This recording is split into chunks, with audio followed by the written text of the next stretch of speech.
نحمدہ و نصلی علی رسولہ الکریم اما بعد فاعوذ باللہ من الشیطان الرجیم بسم اللہ الرحمن الرحیم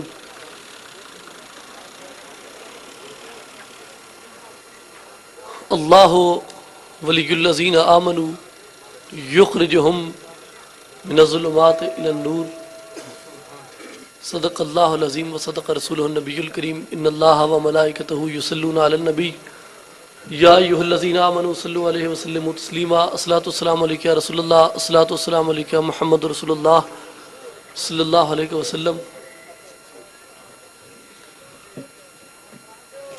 نبا ملا نبا صوفی نشینم، میری طرف توجہ فرمائے.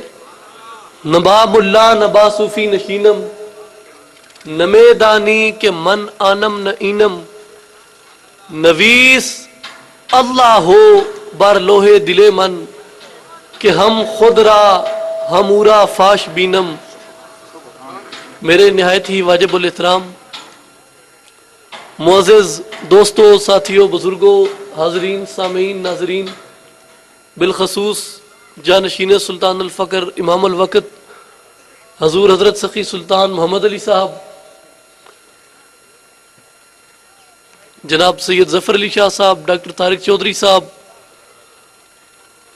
اور میرے تمام معزز مہمانان گرامی، علماء کرام، مشائخ عظام، السلام علیکم ورحمۃ اللہ وبرکاتہ. میرے دوستو، آپ سے پہلے جتنی باتیں محترم میاں ضیاء الدین صاحب نے کی یا قادری صاحب نے آپ کی خدمت میں چند معروضات پیش کی، یہ ایک بڑی مصدقہ بات ہے اور بڑی مسلمہ بات ہے کہ یہ باتیں آپ کو عام سٹیجوں سے نہیں بتائی جاتی. یہ باتیں آپ کو عام جلسوں میں نہیں بتائی جاتی. اگر ایسی بات کہیں ہو بھی رہی ہو تو اس کو فقط اتنا کہہ کر ٹال دیا جاتا ہے کہ شاید یہ استغراق کی عبارت تھی. مگر ان باتوں کو، ان رموز کو، ان اسرار کو سلطان الفقر حضور حضرت سخی سلطان محمد اصغر علی صاحب رضی اللہ تعالی عنہ آپ نے اصلاحی جماعت اور عالمی تنظیم العارفین کا پلیٹ فارم جو عطا فرمایا، وہ فقط اور فقط اسی لیے عطا فرمایا کہ وہ بات اور وہ خزانہ جو آقا پاک نے عطا فرمایا تھا اس کو محدود کیوں کیا گیا؟ وہ باتیں جو اس امت، جو اس پوری کائنات کی جن باتوں نے تقدیر بدل دی، جن اعمال نے تقدیر بدل دی، جن افکار نے اس پورے جہان کی اخلاقیات کی کایا پلٹ دی. اور اس وقت میں یہ سمجھتا ہوں کہ اخلاقیات کی تخلیق بھی اس وقت ہوئی جب آقا پاک نے ان رموز کو، جب آقا پاک نے ان اسرار کو اس جہان رنگ و بو پر آشکار فرمایا. اور جب ان باتوں کو دبا دیا گیا،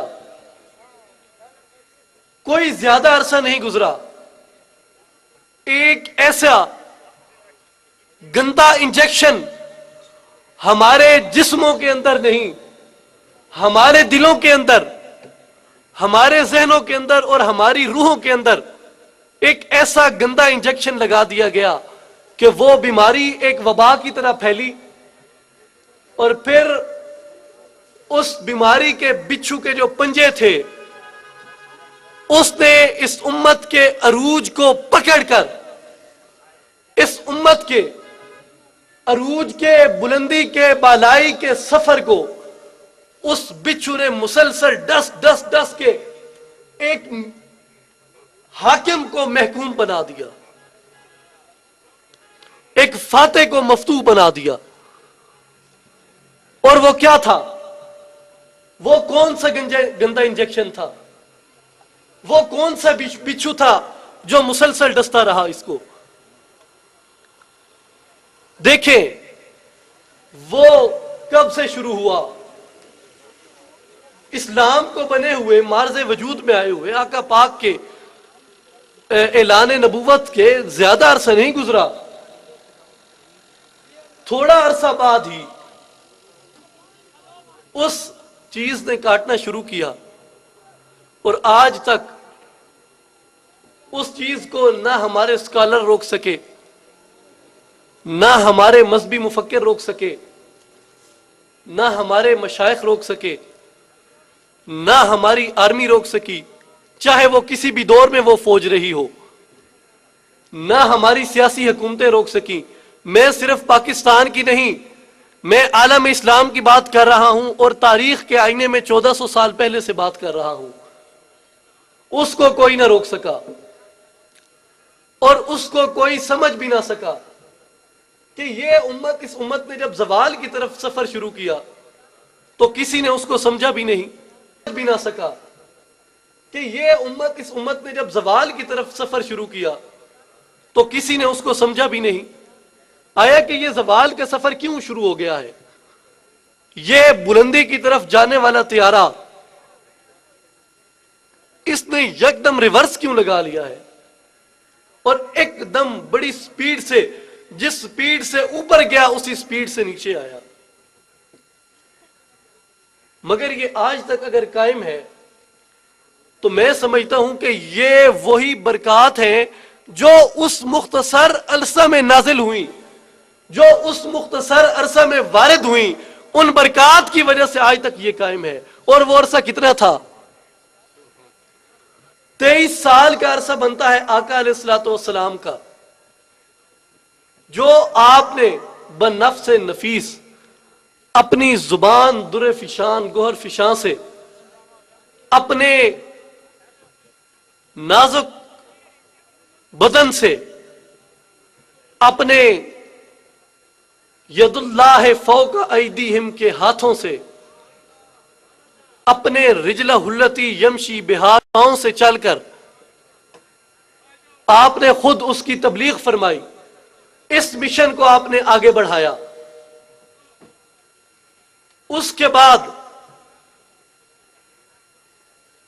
2 سال اور کچھ ماہ حضرت ابو بکر صدیق رضی اللہ تعالیٰ عنہ کا عرصہ بنتا ہے۔ اس کے بعد 12 سال اور کچھ ماہ حضرت عمر فاروق رضی اللہ تعالیٰ عنہ کا عرصہ بنتا ہے۔ 23 سال اور 2 سال 25 اور 12 37 سال اور اوپر کچھ ماہ کا عرصہ اسلام کے عروج کا عرصہ ہے۔ یہ اسلام کا وہ عرصہ ہے جس میں اسلام کی گاڑی مسلسل اوپر گئی، نیچے کی طرف نہیں آئی۔ حضرت عثمان غنی رضی اللہ تعالیٰ عنہ کا مختصر سا دور مبارک، اور آپ کی جو شہادت ہوئی وہ بھی اسی سلسلے کی ایک کڑی تھی کہ منافقین نے اسلام کی گاڑی کو کھائی میں دھکیلنے کے لیے یہ ایک کھیل رچایا اور 2 گروہ آمنے سامنے کر دیے، جبکہ بیچ میں حقیقت کچھ بھی نہیں تھی۔ بہرحال اس کی تفصیل الگ ہے۔ پھر حضرت مولا علی رضی اللہ تعالیٰ عنہ کے چند ماہ کا ایک عرصہ بنتا ہے۔ اس کے بعد جو فسادات شروع ہوئے،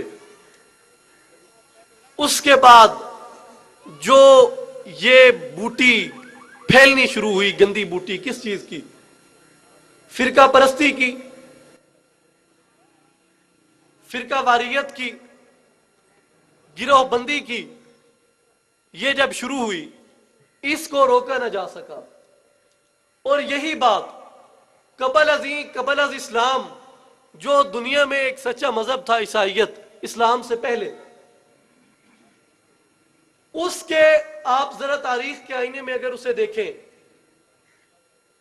تو اس کی آپ وجوہات اگر پڑھنا شروع کریں جو اس کے زوال کی وجوہات تھیں، جو عیسائیت کی تباہی کا سبب بنی، جو عیسائیت کی پستی کا موجب بنی جو باتیں، اگر آپ ان کو کمپیئر کریں، اگر آپ ان کا موازنہ کریں، تو آپ کو بالکل وہی نظام اور آپ کو بالکل وہی ترتیب جو ہے وہ آپ کو اسلام میں نظر آئے گی کہ جن لوگوں نے جس انداز میں اس کو کھائی میں گرایا، اس کو پستی کی طرف لے گئے، انہی لوگوں نے اسلام کو بھی پستی کی طرف دھکیلنا شروع کر دیا۔ میں یہ بات بڑی واضح طور پر کہنا چاہتا ہوں اور بڑی واضح طور پر کہتا ہوں کہ وہ باتیں جو تھیں وہ چند فروعی اختلافات تھے۔ ان اختلافات کو بڑھا دیا گیا، ان کو وسیع کیا گیا، ان کے اندر وسعت ڈالی گئی، اور پھر کیا ہوا کہ انہی اختلافات کی بنا پر مذہبی انتہا پسندی پیدا ہوئی، اور اس مذہبی انتہا پسندی سے مسلمان بجائے اس کے کہ غیر مسلموں کی طرف متوجہ ہوتے اور وہ دعوت اسلام جا کر غیر مسلموں کو دیتے، انہوں نے اپنے ہی اندر بجائے اس کے کہ ان کی وہ انرجی جو تھی، ان کی وہ اسلامک پاور جو تھی، ان کی جو وہ اسلامی طاقت تھی، اس کو غیر مسلموں کے لیے استعمال کیا جاتا، انہوں نے اس کو اپنے اوپر پھٹانا شروع کر دیا، اس بارود کی بلاسٹنگ انہوں نے اپنے اوپر شروع کر دی۔ اور اسی مذہبی انتہا پسندی نے، میں یہ بات بڑی واضح طور پر کہہ رہا ہوں اور بڑے ثبوت، پروف اور ذمہ داری کے ساتھ میں یہ بات کر رہا ہوں کہ آپ تاریخ اٹھا کر دیکھیں، مذہبی انتہا پسندی جو تھی اس کی بنیاد پر عیسائیت کیسے زوال پذیر ہوئی کہ جب عیسیٰ اٹھ گئے اس کے بعد لوگوں نے حضرت عیسیٰ کے متعلق مختلف قسم کی پیشین گوئیاں دینی شروع کر دی، مختلف قسم کے لوگوں نے باتیں کرنی شروع کر دی، اور پھر اس سے انہوں نے اپنی اپنی اصطلاحیں نکالی، اس کے متعلق انہوں نے اپنے اپنے ذہن کے متعلق، اپنے اپنے مفاد کے متعلق، جس چیز میں انہیں ذاتی مفاد نظر آیا، جس چیز کے اندر ان کو اپنا فائدہ نظر آیا، اس چیز کی انہوں نے تفسیر کی اور اس کو آگے بڑھایا، اور اس کی جو انہوں نے اپروچ حاصل کی وہ انہوں نے ریاستی جو حکمرانی ایوان تھے ان کے اندر انہوں نے اپنی رسائی حاصل کی، اور ان ایوانوں میں پہنچ کر، اور جب وہ انہوں نے یہ سفر شروع کیا کہ شروع سے یہ دنیا کا ایک نظام آ رہا ہے کہ دو گروہ تھے جو کسی بھی ریاست کی عوام کے 90% وسائل پر قابض تھے، ایک تو حکمران اور دوسرا سرمایہ دار یا جاگیردار، آپ اس کو جو بھی کہہ لیں۔ یہ دو جو تھے یہ عوام کے 90% وسائل پر قابض تھے، اور اس سے کیا خرابی شروع ہوئی کہ انہوں نے جب دیکھا کہ عوام کے ہم نے 90% جو وسائل ہیں، عوام کی آمدن کے، عوام کی تجارت کے، عوام کے جو باقی دیگر ان کو مراعات دینی ہے، جو ان کو فیسلٹیز دیتی ہے گورنمنٹ، اس کے اوپر جب انہوں نے قبضہ جما لیا تو عوام ان سے متنفر ہونا شروع ہو گئی۔ تو ان حکمرانوں نے ایک تجویز کی کہ اب ایسا کیا جائے کہ پاپ جو ہے، پادری جو ہے، اس کو تھوڑا سا اختیار دیا جائے اور اس کا عوام میں ایک تاثر بنایا جائے، اس کا عوام میں ایک سٹرونگ امیج بنایا جائے، اور پھر ان کے ذریعے عوام کو بے وقوف بنا کر ان کے جو یہ وسائل ہمارے قبضے میں ہیں، اگر اس سے زیادہ ہمارے قبضے میں نہیں آ سکتے تو کم از کم اتنے ضرور رہیں۔ انہوں نے پاپ کو آگے کیا، پادری کو انہوں نے آگے کیا، انہوں نے آ کر اپنی فلسفیانہ مشگافیوں سے عوام کو بے وقوف بنانا شروع کر دیا، مذہبی انتہا پسندی شروع کر دی، اس حد تک کہ بعد میں آنے والے حکمرانوں کو بھی انہوں نے اس حد تک انتہا پسند کر دیا، اس حد تک انتہا پسند کر دیا کہ 400 عیسوی کے درمیان میں، میرے خیال میں تقریباً 451 عیسوی بنتی ہے، جس میں ملکہ ازبیلا کی حکومت قائم ہوئی۔ بڑی تاریخی بات ہے، اور وہ انتہا پسند مذہبی عیسائی تھی، ملکہ ازبیلا۔ اس نے اپنی اس مذہبی انتہا پسندی پر، اپنے اس مذہبی منافرت پر، اور اپنی اس اندر کی منافقت پر، اس نے 2000 لوگوں کو باندھ کر ان کو زندہ جلا دیا۔ کتنی تعداد ہے میرے دوستو؟ 2000، ایک پورے شہر کی آبادی۔ اس دور میں چونکہ آبادیاں بھی کم ہوتی تھیں، 2000 لوگوں کو ملکہ ازبیلا نے زندہ جلا دیا باندھ کر۔ کس بنا پر؟ صرف مذہبی منافرت، صرف فرقہ پسندی، اور صرف ان کی جو مذہبی انتہا پسندی تھی اس بنیاد پر۔ اس کے بعد ایک مفکر آیا جو لوتھر کے نام سے مشہور ہوا۔ لوتھر نے جو وہاں پر نظام رائج تھا، آپ اس کو کلیسائزم کہہ لیں، پاپزم کہہ لیں، یا آپ اس کو پادریزم کہہ لیں، اس کے خلاف اس نے آواز اٹھائی، تحریک اٹھائی کہ یہ سسٹم ختم کیا جائے کہ ایک مذہبی بنا پر ایک بندے کو قتل کیا جا رہا ہے، اور وہ بھی اس ظالمانہ طریقے سے کہ اس کو زندہ جلایا جا رہا ہے۔ یہ انسانیت سوز مظالم بند کیے جائیں۔ یہ کہاں کی اخلاقیات ہے کہ ایک راستے میں چلتے ہوئے بندے کو گولی مار دو فقط اس بنا پر کہ وہ آپ کے مذہب کو پسند نہیں کرتا، فقط اس بنا پر کہ وہ آپ کے مذہب کے خلاف ہے؟ یہ کہاں کی اخلاقیات ہے؟ یہ کسی مذہب کی اخلاقیات نہیں ہے، یہ کسی تہذیب کی اخلاقیات نہیں ہے، یہ کسی نظریے کی اخلاقیات نہیں ہے، یہ کسی فکر کی اخلاقیات نہیں ہے، یہ کسی بھی سوچ کی اخلاقیات نہیں ہے، اور یہ بد اخلاقی ہے۔ اور یہ اگر بد اخلاقی ہے تو یہ بد اخلاقی فقط اور فقط ذاتی مفاد کی خاطر کی گئی۔ اگر یہ بد اخلاقی کی گئی تو فقط اور فقط اپنے آپ کو آگے کرنے کے لیے، اپنے وسائل بڑھانے کے لیے، اپنی دولت بڑھانے کے لیے، اپنا جاہ و جلال بڑھانے کے لیے یہ بد اخلاقی شروع کی گئی۔ اور اس لوتھر کے متعلق بھی ملکہ ازبیلا نے حکم جاری کر دیا کہ اس لوتھر کو بھی باندھ کے زندہ جلا دو۔ بات بڑی لمبی چل جائے گی، تاریخ میں ختم ہونے میں نہیں آتی یہ باتیں۔ میں فقط آپ کو یہ مثال دے کر یہ سمجھانا چاہتا تھا کہ آپ دیکھیں کتنا بڑا حفاظ کرام کا قتل ہوا، جو خلافت راشدہ کے فوراً بعد ہوا، بلکہ وہی دورانیہ تقریباً بنتا ہے۔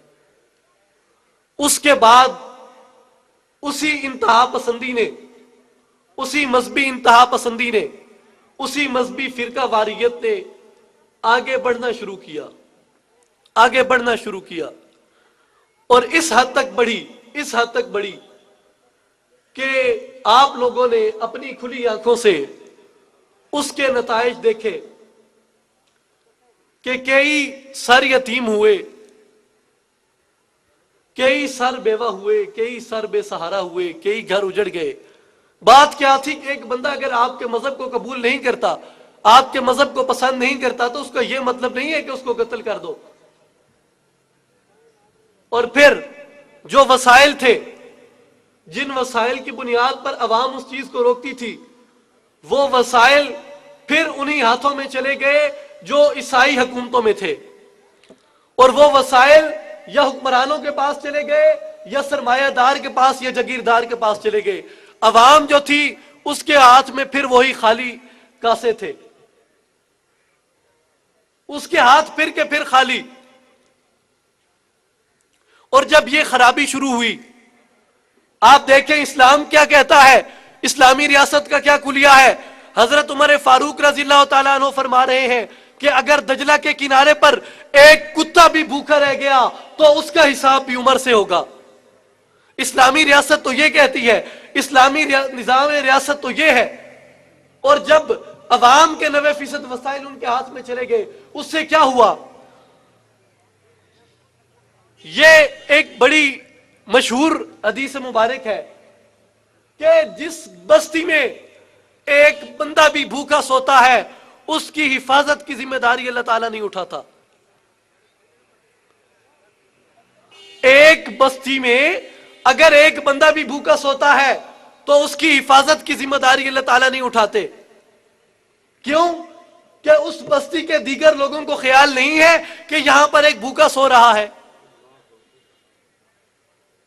اور جب یہاں پر کئی لوگ بھوک سے پیاس سے مر رہے ہیں، ان کے 90% وسائل بالائی ایوانوں کے اندر ہیں، تو پھر فرد خراب ہونے لگا، فرد کے اندر خرابی شروع ہو گئی، اور جب اس فرد کے اندر خرابی ہوئی، اس فرد سے وہ خرابی بستی میں پھیلی، بستی سے وہ خرابی علاقے میں پھیلی، علاقے سے وہ خرابی خطے میں پھیلی، خطے سے وہ خرابی ریاست میں پھیلی، اور پھر ریاست سے وہ خرابی پوری امت میں پھیلی، اور اس وقت سے لے کے آج تک اس امت کی ڈوبتی ہوئی ناؤ کو کوئی سہارا نہیں دے سکا۔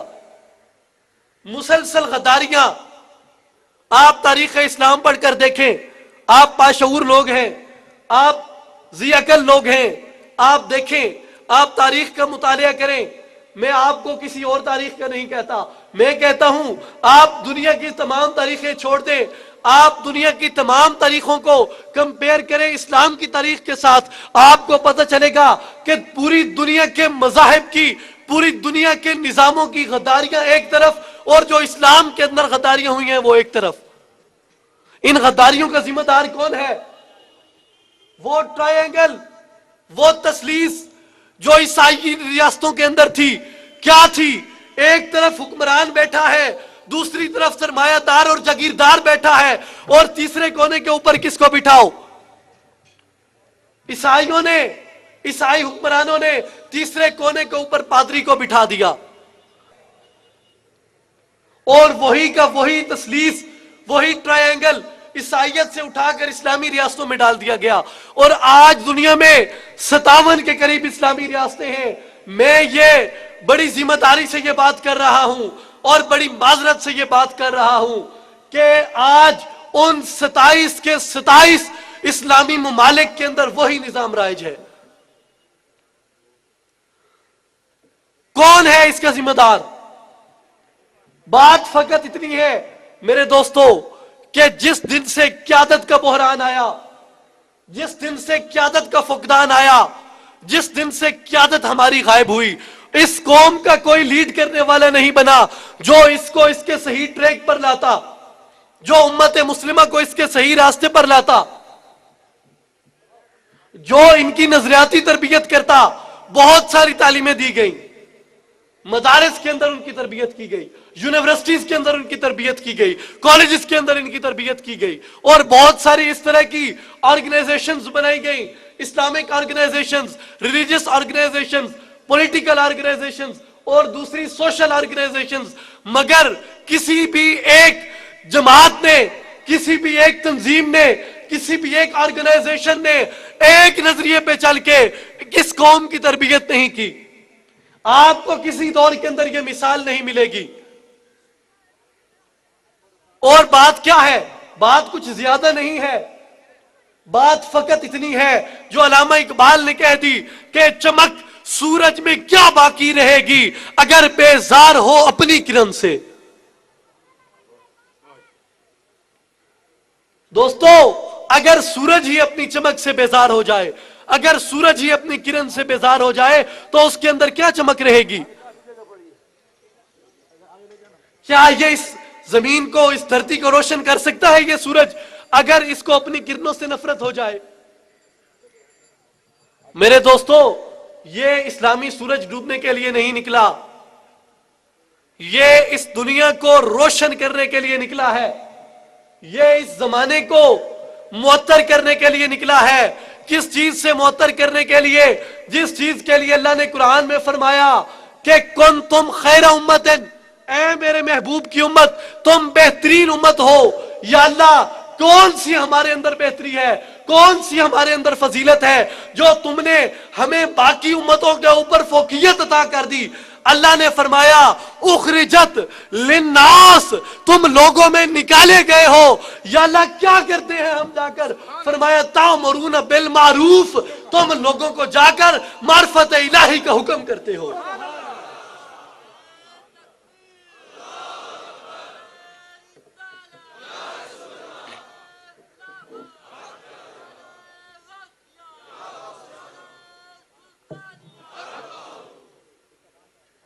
اور میرے دوستو، یہ ڈھکی چھکی بات نہیں ہے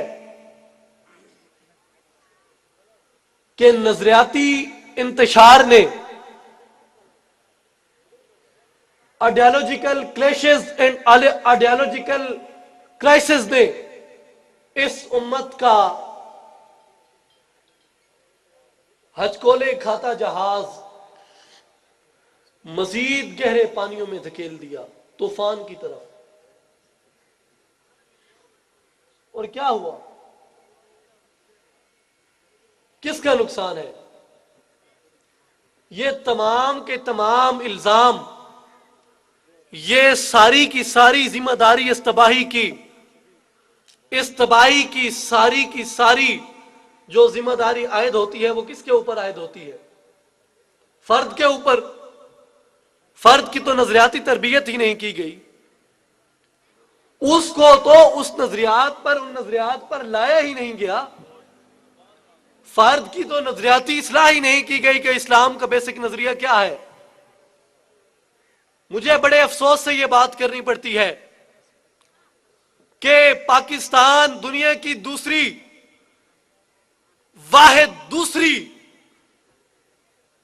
نظریاتی ریاست ہے جو فقط اور فقط نظریہ لا الہ کی بنیاد پر وجود میں آئی، مگر ان 58 سالوں کے اندر کون سی ایسی حکومت آئی ہے جس نے اس قوم کی نظریہ لا الہ کی بنیاد پر نظریاتی تربیت کی ہے؟ کس قوم نے ان کو بتایا ہے؟ کس حکومت نے ان کو بتایا ہے؟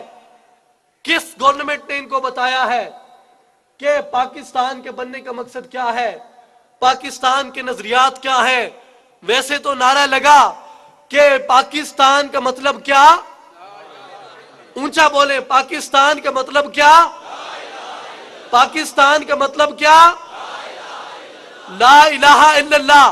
ہمیں فقط یہ بتایا تو گیا ہے، مگر مفکر سے پوچھیں جا کر، مفکر پاکستان سے پوچھو جا کر کہ اقبال تم نے جو یہ نظریہ دیا کہ ایک اسلامی ریاست ہو جو نظریہ لا الہ کی بنیاد پر وجود میں آئے، اور جس کا قائد یہ کہہ رہا ہے کہ دنیا کے اندر جہاں بھی کوئی بھی کلمہ گو ہے وہ پاکستانی ہے، کوئی بھی لا الہ الا اللہ محمد رسول اللہ کہنے والا ہے وہ پاکستانی ہے۔ اس سے جب جا کر پوچھا، یہ ملک تو بن گیا، ایک نظریاتی ملک بن گیا، اور اس کے نظریات تھے لا الہ الا اللہ۔ اس کے مفکر سے جب پوچھا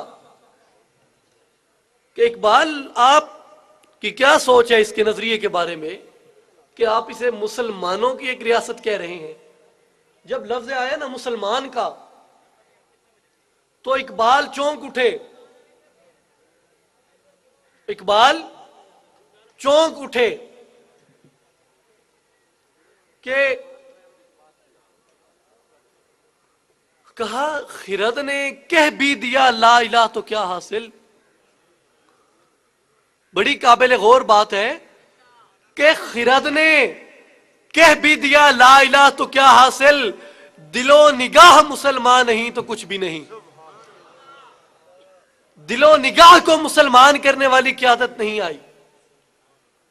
پھر کہا چوں میں گویم مسلمانم بلرزم، چوں میں گویم مسلمانم بلرزم کہ دانم مشکلات لا الہ را، کہ میں جب کہتا ہوں کہ میں مسلمان ہوں تو علامہ اقبال کہتے ہیں میرا پورا وجود کانپ اٹھتا ہے، میرا پورا وجود لرز جاتا ہے۔ اقبال، مسلمان کے نام پہ تیرا وجود کیوں لرز اٹھتا ہے؟ کہا دانم مشکلات لا الہ را، کہ میں لا الہ کی مشکلات سے واقف ہوں۔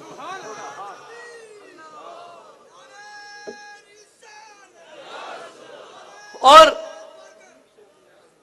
میں لا الہ کی مشکلات سے واقف ہوں۔ مشکلات لا الہ کیا ہے؟ مشکلات لا الہ کون کرواتا ہے؟ مشکلات لا الہ سے آگاہی کہاں سے نصیب ہوتی ہے؟ اقبال سے جا کے پوچھا، اقبال اب یہ بھی واضح کر دو کہ اگر ہم لا الہ کرنا چاہیں تو کیسے ہوگا؟ اقبال نے کہہ دیا، لبالب شیشہ تہذیب حاضر ہے میں لا سے۔ لبالب شیشہ تہذیب حاضر ہے میں لا سے، کہ تہذیب حاضر کا جو شیشہ ہے، اس دور میں لوگوں کے جذبات تو ہیں لا الہ کرنے کے، لوگ تو چاہتے ہیں کہ ہم لا الہ کریں۔ اقبال پھر کیوں نہیں ہو رہا؟ کہا مگر ساقی کے ہاتھوں میں نہیں پیمانے اللہ، کہ اس دنیا کے اندر تو بے شمار لوگ ہیں جو لا کے لیے لپک پڑیں گے، جو لا کرنا چاہتے ہیں، مگر اس جہان میں جو یہ ساقی بیٹھے ہیں، اس ساقی کے ہاتھ کے اندر اس ساقی کے ہاتھ کے اندر الا اللہ کا پیمانہ نہیں ہے۔ کیسے؟ کسی نے کیا خوب ترجمانی کی نظریہ اقبال کی کہ دیکھو تو محلات کے پردوں کو اٹھا کر شمشیروں سنا رکھی ہیں، تاکوں پہ سجا کر آتے ہیں نظر مسند شاہی پہ رنگیلے، تقدیر امم سو گئی طاؤس پہ آ کر۔ اور میرے دوستو، میں اس کا الزام صرف اور صرف پاکستان پر نہیں، دیگر اسلامی ریاستوں پر نہیں، جب سے یہ بحران شروع ہوا اس وقت سے لے کے آج تک کے حکمرانوں پر نہیں ٹھونسنا چاہتا۔ اس کا الزام اس کے ساتھ ساتھ اس قوم کی تربیت کرنے والوں پر بھی جاتا ہے، جنہوں نے اس قوم کی غلط تربیت کی، اس کو مذہبی منافرت میں الجھایا، اس کو فرقہ واریت کے خاردار کانٹوں میں جھونک دیا، اور اس امت کو، اس امن کی دائی امت کو بد امنی اور قتل و غارت کے سلگتے ہوئے انگاروں پر چلا دیا۔ اس پھولوں جیسی مہک دیتی امت، جس کے چمن کے پھولوں نے اس جہان کو معطر کیا، تو سلطان العارفین فرماتے ہیں کہ اندر بوٹی مشک مچایا جہاں پھلن پر آئی ہوں۔ جب اس نے اس کو معطر کیا، وہ امت جس نے زمانے کو معطر کیا، اس کو خود کو گندگی کے ڈھیروں پر دھکیلنے والے کون لوگ ہیں؟ میں واضح طور پر یہ کہنا چاہتا ہوں اور بڑی ذمہ داری سے یہ کہہ رہا ہوں کہ اس کا الزام جہاں پر حکمرانوں پر اور سرمایہ داروں پر عائد ہوتا ہے، وہاں پر اس کا الزام ہماری مذہبی قیادت پر بھی ہوتا ہے کہ وہ نظریاتی تربیت جو کرنی چاہیے تھی اس قوم کی، وہ نہیں کی گئی۔ یار ایک بندہ ہاتھ باندھ کر نماز پڑھ رہا ہے، ایک بندہ ہاتھ چھوڑ کر نماز پڑھ رہا ہے، جواب دے وہ بندے کے سامنے ہے، خدا کے سامنے ہے۔ ایک بندہ مزار پر جا رہا ہے، ایک اس کا انکار کر رہا ہے، اس کا اجر، اس کی سزا، اس کی جزا خدا کی بارگاہ سے ملنی ہے، بندوں نے اس کو دینی ہے۔ ایک کس طرح سے چل رہا ہے، دوسرا کس طرح سے چل رہا ہے. ایک کہتا ہے کہ جبہ و دستار ہونی چاہیے، دوسرا اس کا قائل نہیں ہے تو نہ ہو. تم نے دوسرے کا ثواب کمانا ہے یا اپنا ثواب کمانا ہے؟ تم نے اپنا راستہ سیدھا کرنا ہے یا دوسروں کو بھی اس میں دھکیلنا ہے؟ تو میں یہ اس بات کا کہوں گا کہ ہماری جتنی بھی قیادتیں آئیں، چاہے سیاسی قیادتیں آئیں، چاہے مذہبی قیادتیں آئیں، چاہے فوجی قیادتیں آئیں، انہوں نے اس قوم کی نظریاتی تربیت نہیں کی، اور اس نظریاتی تربیت کے نہ ہونے کی سبب آج امت مسلمہ ان اندھیروں کا شکار ہے. اور اگر اس سے میں یہ بڑی واضح طور پر کہہ رہا ہوں، اور خدا را اس بات کو اپنے ذہنوں کے اندر نقش کر لے کہ یہ نظریاتی انتشار، یہ نظریاتی بحران، یہ نظریاتی تصادم، یہ کون ختم کر سکتا ہے؟ یہ نہ ہماری مذہبی قیادتیں ختم کر سکتی ہیں، یہ نہ ہماری سیاسی قیادتیں ختم کر سکتی ہیں، یہ نہ ہماری فوجی طاقتیں ختم کر سکتی ہیں، یہ نہ ہماری بادشاہی قیادتیں ختم کر سکتی ہیں. اگر اس بحران کو کوئی حل کر سکتا ہے، اگر اس کی کوئی صحیح طریقے سے رہنمائی کر سکتا ہے تو کون کر سکتا ہے؟ اگر اس کو اس کے صحیح راستے پر چلا سکتا ہے تو کون چلا سکتا ہے؟ وہ چلا سکتا ہے جو مشکلات لا الہ سے واقف ہو. اور مشکلات لا الہ سے کون واقف ہوتا ہے؟ لا الہ الا اللہ، کہ نہیں ہے کوئی معبود مگر کون ہے معبود؟ اللہ، جس کی رسائی اللہ تعالیٰ کی ذات تک ہو، جس کی پہنچ اللہ تعالیٰ کی بارگاہ تک ہو، جو اس قوم کو اللہ تعالیٰ کی ذات کی معرفت اور پہچان عطا کر سکے، جو اسلام کا ہی نہیں بلکہ اس کائنات کے وجود کا مقصد ہے، اس کائنات کے بننے کا مقصد ہے. اور وہ کیا ہے؟ اللہ نے کہا فَأَحْبَبْتُ أَنْ أُعْرَفَ، میں نے چاہا میں پہچانا جاؤں. فَخَلَقْتُ الْخَلْقَ لِأُعْرَفَ، میں نے مخلوق کو اپنی پہچان کے لیے پیدا فرمایا. یہ نظریہ معرفت الہی ہی اس قوم کی تقدیر بدل سکتا ہے. کیوں؟ کیسے؟ معرفت الہی کا ایک وسیلہ جو سلطان العارفین حضرت سلطان باہو صاحب رحمۃ اللہ علیہ نے لکھا، کون سا ہے، کیا ہے اور کیا چیز ہے وہ؟ آپ فرماتے ہیں اے بندے، وہ چیز جو ہے وہ تیرے اندر ہے. اور کیا چیز ہے وہ؟ آپ فرماتے ہیں کہ اے انسان، اللہ تعالیٰ نے جب تو اسے پوچھا کہ کیا میں تیرا پالنے والا ہوں، تو تم نے عرض کی الہی ہاں تو ہی میرا پالنے والا ہے. اس وقت اللہ تعالیٰ نے اپنی ایک امانت پیش فرمائی، آسمانوں پر، پہاڑوں پر اور زمینوں پر، اور فرمایا کہ کون میری امانت کے بوجھ کو قبول کرے گا. کسی چیز نے اس امانت کے بوجھ کو قبول نہیں کیا. کس چیز نے قبول کیا؟ فرمایا حملہ الانسان، اس امانت کے بوجھ کو انسان نے قبول کیا. اور وہ امانت کا بوجھ کیا ہے؟ میاں محمد بخش صاحب رحمۃ اللہ علیہ فرماتے ہیں کہ بار عشق دا کہیں نہ چایا تے کر کر عذر بہانے، آنکھ بلا بلا سہیڑی انسان نادانے.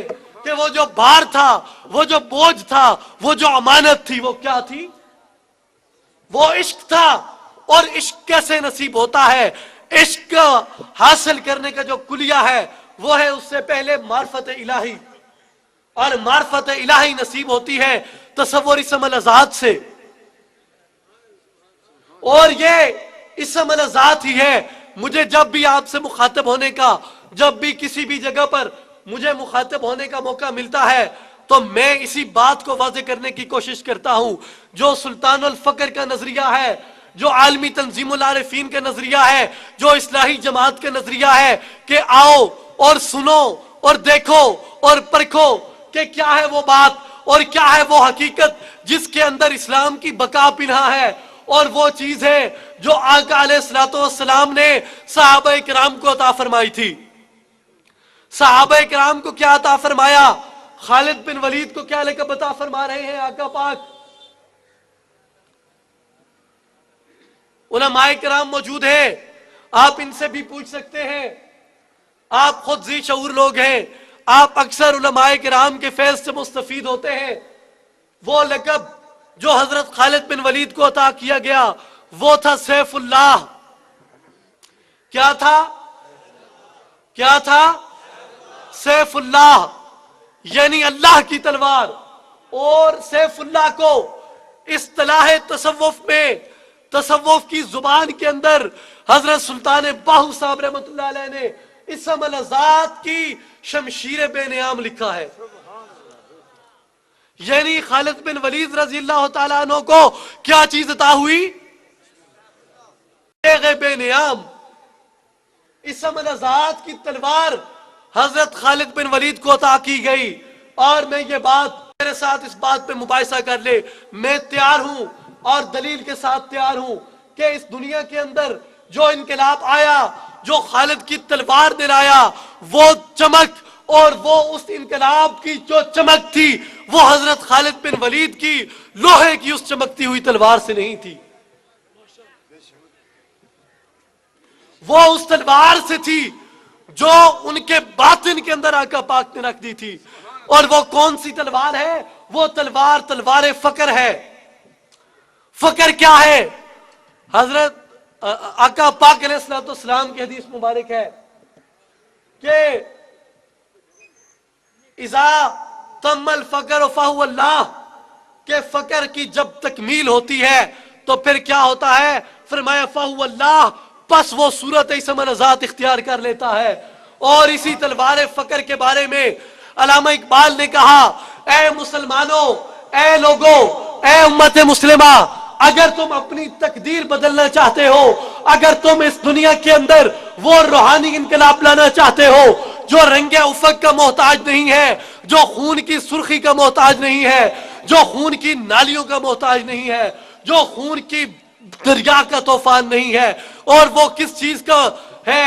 اگر تم وہ روحانی انقلاب لانا چاہتے ہو جو عوام پر حکمرانی نہیں، جو عوام کی نگہبانی کرتا ہے، اور جو انقلاب دلوں پر حکمرانی کرتا ہے اور عوام کی نگہبانی کرتا ہے، اگر تم وہ انقلاب لانا چاہتے ہو تو اس کا کون سا کلیہ ہے؟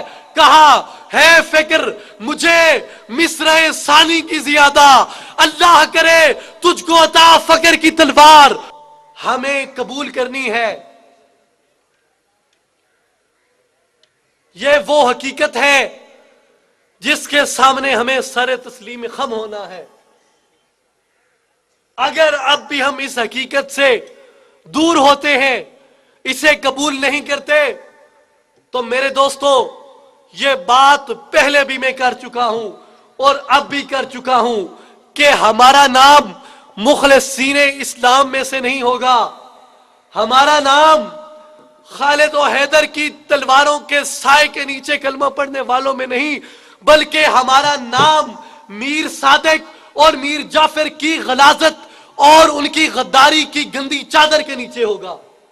اگر اب بھی ہم اس سے کنارہ کشی کرتے ہیں، اگر ہم بھی اسے قبول نہیں کرتے، یہ حقیقت ہے اور اس حقیقت کو قبول کرنا ہے. اور یہ کہنے کی ضرورت نہیں ہے کہ جناب اگر حقیقت ہے تو پھر حقیقت کو منظور کیوں کرے. حقیقت تو حقیقت ہے، بس یہ کہہ کر بات ٹال دی جاتی ہے کہ حقیقت کو تو منظور کرنے کی ضرورت ہی نہیں ہوتی.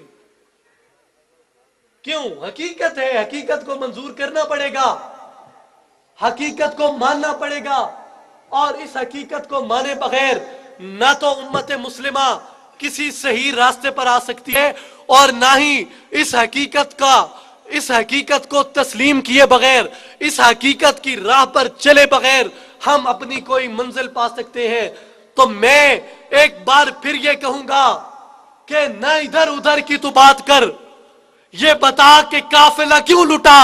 مجھے رہزنوں سے غرض نہیں، تیری راہبری کا سوال ہے، قائد کی قیادت کا سوال ہے، راہزن کی راہزنی کا سوال نہیں ہے. تو قائد کس لیے تھا اگر تو راہزن کو روک نہیں سکتا؟ اگر تو صف بندی کر کے اس راہزن کو راستے سے ہٹا نہیں سکتا تو تو قائد بنا کیوں؟ تو میرے دوستو، وہ قیادت اگر ہمیں مہیا ہو جائے تو پھر ہی ہم اس انقلاب کے داعی ہو سکتے ہیں.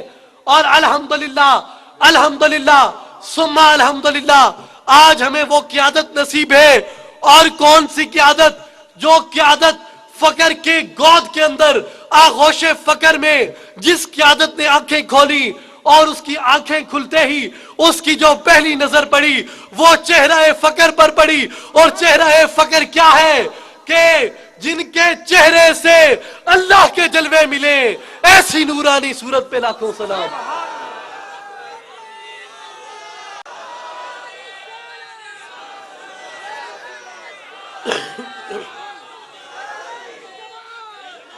اور سنیں میں یہ بات آپ کو کہتا ہوں کہ آپ کی آنکھوں کے سامنے ہے. کون سی صورت ہے؟ صورت اسم الذات. منزل پہ پہنچ کر بھی جسے منزل نہ نظر آئے، بھٹکا ہوا راہی ہے جائے تو کہاں جائے. خدارا میری بات کو سمجھیں، یہاں پر آپ کو ماننا ہوگا. اور وہ لوگ جن کے سر آج بھی تکبر و غرور سے اکڑے ہوئے ہیں، میں یہ کہہ رہا ہوں کہ ایک دن اگر موسیٰ کی شمشیر کے نیچے فرعون کا سر جھک سکتا ہے تو آج کے اس دور کے اندر بھی جو فرعون ہے ان کے لیے اللہ نے موسیٰ ظاہر کر دیا ہے.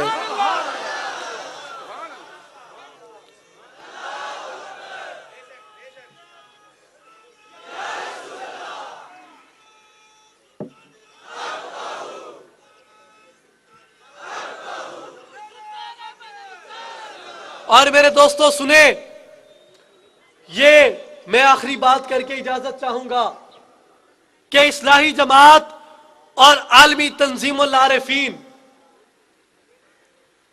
اصلاحی جماعت اور عالمی تنظیم العارفین، میں یہ بات دلیل کے ساتھ کر رہا ہوں، میں یہ بات پروف کے ساتھ کر رہا ہوں، میں یہ بات ثبوت کے ساتھ کر رہا ہوں. جب بھی کسی فورم پر بھی آپ یہاں پر جواب لینا چاہیں، آپ بعد میں جواب لینا چاہیں، آپ اور کسی فورم پر جواب لینا چاہیں، میں اپنی یہ بات پوری ذمہ داری سے کر رہا ہوں اور اپنے مالک کی عطا کردہ توفیق سے اور اس کی استقامت سے کر رہا ہوں کہ یہ اصلاحی جماعت اور عالمی تنظیم العارفین دنیا کی وہ واحد جماعت ہے اور یہ دنیا کی وہ واحد تنظیم ہے جو فقط اور فقط قرآن کے نظریے پر ہے. یہ دنیا کی واحد جماعت ہے. دنیا میں کوئی جماعت نہیں ہے، دنیا میں کوئی ایسی تنظیم نہیں ہے جو آپ کو معرفت الہی کی دعوت دیتی ہو. کوئی جماعت نہیں ہے جو آپ کو معرفت الہی کی دعوت دیتی ہو، جبکہ قرآن تو کہہ رہا ہے کہ کنتم خیر امتن، تم ایک بہترین امت اس لیے ہو تامرون بالمعروف کہ تم لوگوں کو معرفت الہی کا حکم کرتے ہو. وَلْتَكُمْ مِنْكُمْ أُمَّةٌ يَدْعُونَ إِلَى الْخَيْرِ وَيَأْمُرُونَ بِالْمَعْرُوفِ. اللہ تعالیٰ اپنی خواہش کا اظہار کر رہا ہے، اللہ تعالیٰ اپنی چاہت کا اظہار کر رہا ہے. اور سنیں، حدیث قدسی میں اللہ نے فرمایا، اے ابن آدم، ایک تیری چاہت ہے، ایک میری چاہت ہے، ہوگا تو وہ جو میری چاہت ہے اگر تو نے سپرد کر دیا اپنے آپ کو اس کے جو میری چاہت ہے، پھر میں تجھ کو عطا کروں گا وہ جو تیری چاہت ہے. اگر تو نے روکردانی کی اس سے جو میری چاہت ہے، پھر میں تجھ کو اس میں تھکا دوں گا جو تیری چاہت ہے، مگر پھر بھی ہوگا تو وہی جو میری چاہت ہے. اب اللہ کی چاہت کیا ہے؟ اللہ چاہتا ہے وَلْتَكُمْ مِنْكُمْ أُمَّةٌ يَدْعُونَ إِلَى الْخَيْرِ وَيَأْمُرُونَ بِالْمَعْرُوفِ. تم میں ایسی جماعت ہو جو لوگوں کو بھلائی کی طرف بلائے اور ان کو معرفت الہی کا حکم کرے.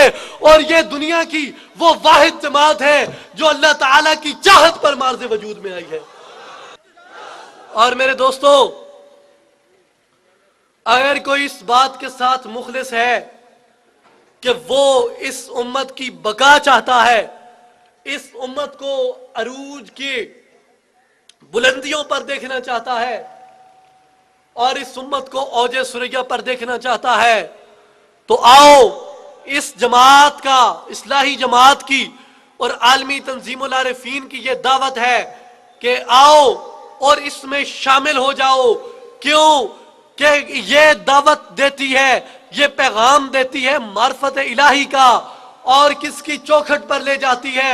جس کی چوکھٹ پر آج بھی یہ نعرہ لکھا ہوا ہے کہ طالب بیا، طالب بیا، طالب بیا، اے طالب حق آ جا، اے طالب حق آ جا، اے طالب حق آ جا، تارسانم روز اول با خدا، تاکہ میں تجھے پہلے ہی دن اللہ تعالیٰ کی ذات سے واصل کر دوں. آؤ، اگر اللہ تعالیٰ کی ذات کی معرفت و پہچان حاصل کر کے وہ تیغ فقر حاصل کرنا چاہتے ہو، وہ تیغ خالد حاصل کرنا چاہتے ہو، وہ سیف اللہ حاصل کرنا چاہتے ہو، تو آؤ، آپ کو یہ سالار عارفین سلطان محمد علی صاحب کی یہ دعوت ہے کہ اس پرچم تلے جمع ہو جاؤ. اور پھر کیا ہوگا؟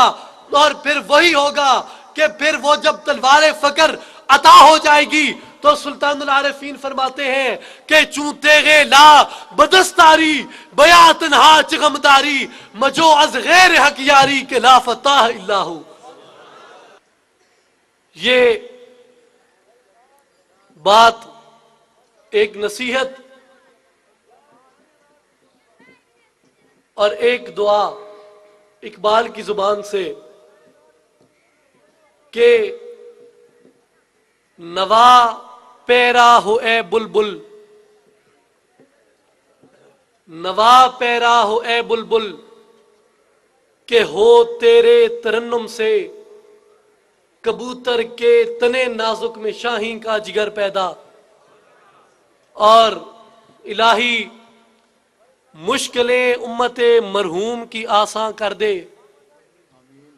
مشکلیں امت مرحوم کی آساں کر دے، مور بے مایا کو ہم دوش سلیماں کر دے.